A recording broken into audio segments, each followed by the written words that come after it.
বৈশাখ আমাদের গ্রামে ঠাকুরের আজ জন্মদিন। আজ এক মহাদিন বাঙালির কাছে। ১৬৫টা বছর আজ অতিক্রান্ত। আর ১৬৬ পা দিলে আমাদের ঠাকুর রবি ঠাকুর। তিনি আমাদের কাছে চিরনূতন, তিনি চিরনবীনের বেশে আমাদের সবার মধ্যে উপস্থিত থাকে।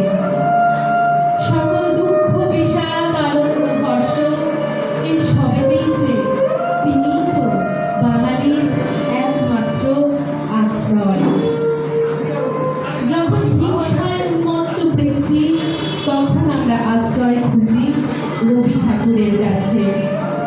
রবি ঠাকুর বলে, এসো যুগান্তের কবি, আসন্ন সন্ধ্যার শেষ রশ্মিপাতে দাঁড়াও ওই মান হারা মানবীর দ্বারে, বলো ক্ষমা করো। অন্ধকারের উৎস হতে উৎসারিত আলো, সেই তো তোমার আলো।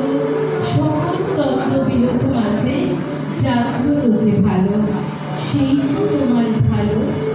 অন্ধকারের উৎস হতে উৎসারিত আলো, আলো যখন আসে অন্ধকার তখনই দূর হয় মুহূর্তের মধ্যে। তাই তো কবি বলে, রাত্রি হলো ভোর, প্রভাতের রৌদ্রে লেখা